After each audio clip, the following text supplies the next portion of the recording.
Hey guys, Alex and Jess here, and welcome back to our channel. Today we're going to be talking about how to survive a long distance relationship.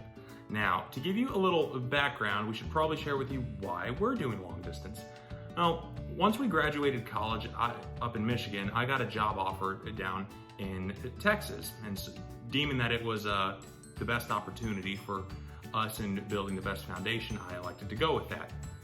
We're not going to get into how all of that went down and how many tears may or may not have been shed. But nonetheless, we have made it, we are engaged, and now we are making our way through this long distance relationship with what I would call a pretty good success. So long distance for us started May 18th, 2019, which was the day that we graduated college. Since then, we've been separated, which hasn't been super fun, but we're working our way through it. And we only have 10 and a half more months to go until August 28th, 2021, when we finally get to get married and be together again.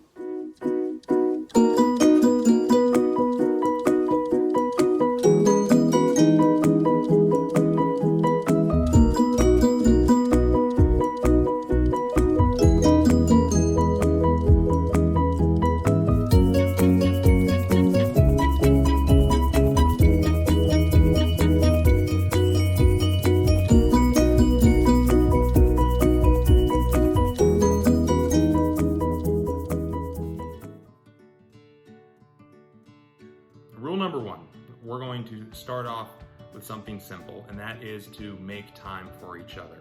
Now, this can be a lot easier said than done because when you're living in two different places, you both have a different life going on. But it is important that you maintain a connection and stay involved with each other.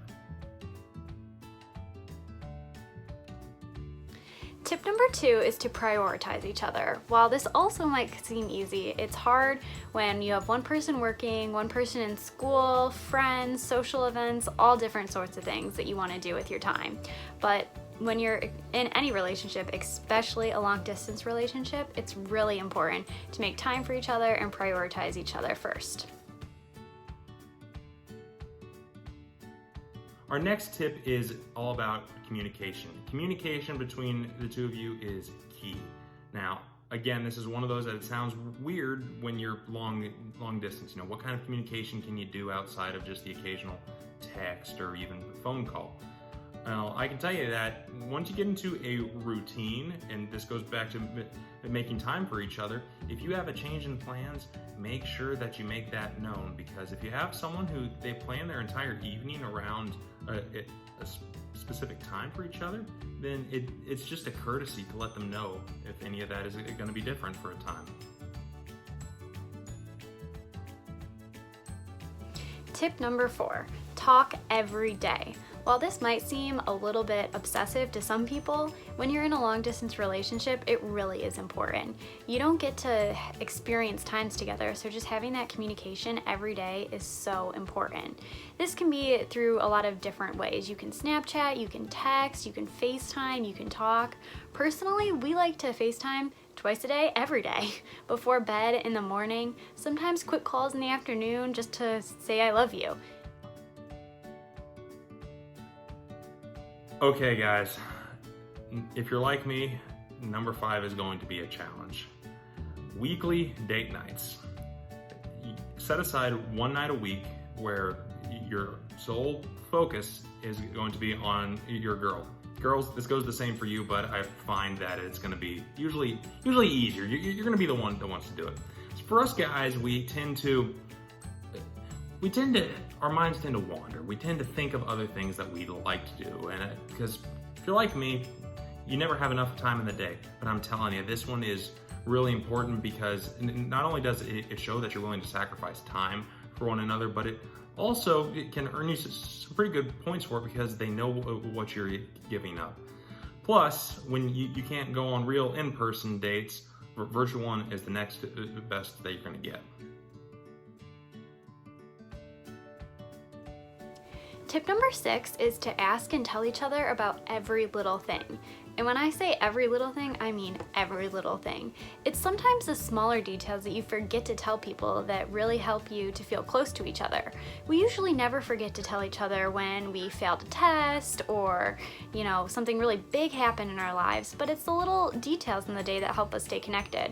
So something we love to do, I love to talk about what we ate that day. Well, it might seem stupid, it helps me feel closer to Alex as we just enjoy the little parts of life that we would usually get to experience if we were there together.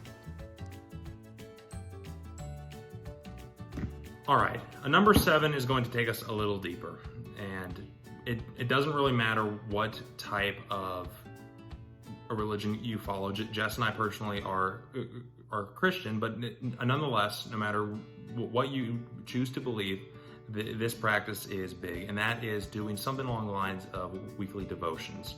For us, it's a way for us to not only start the week together, but really try to hone in and keep our center on what's important to us. Now, while this has taken many different forms, from working through a pre-marriage book to then actually using a couple's devotion, it's given us the time to study and meditate on the word together, and we are firm believers that is a big foundation for any couple, so we challenge you to do the same. Tip number 8, write each other snail mail. While, we live in this day and age where everything's digitalized, and it's amazing that we have FaceTime, which is so helpful for being in a long distance relationship, there's still something exciting about opening up your mailbox and getting a note from your loved ones. So whether it's a postcard, a goofy letter, or something serious, it's just fun to write a letter and to receive one. So if you followed all the other tips up till now, number 9 is going to be really easy, and that is to relive the best parts of your relationship. Now, when we started dating, this was one of those things that, since the relationship was new, we were able to, no joke, go back every month and relive pretty much every significant event up to that point.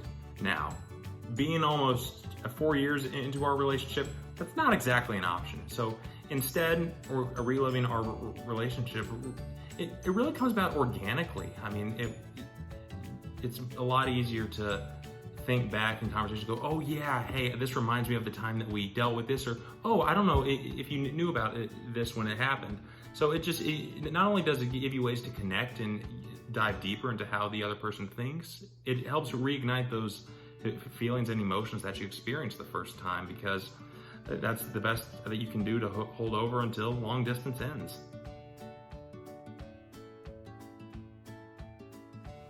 Now, tip number 10 is one of my personal favorites. Make countdowns and make plans to see each other. That's the most exciting part about being in a long distance relationship, is always having something to look forward to. We make countdowns even if they're hundreds of days out. We have a countdown to our wedding, the countdown to the next time we'll see each other. We count down basically anything. So it just gives you some hope and makes you realize that there is an end date in sight and there is a time that you'll be together again. So we hope that all these tips help you guys out there, and trust me, as long as you're both dedicated and willing to give it a chance, long distance can work. We can attest to that. While it's been tough at times, it has definitely been worth it, especially knowing what's at the end of it all. Thanks for watching. I hope you all enjoyed this video. Make sure to give it the thumbs up and subscribe to our channel. See you next time.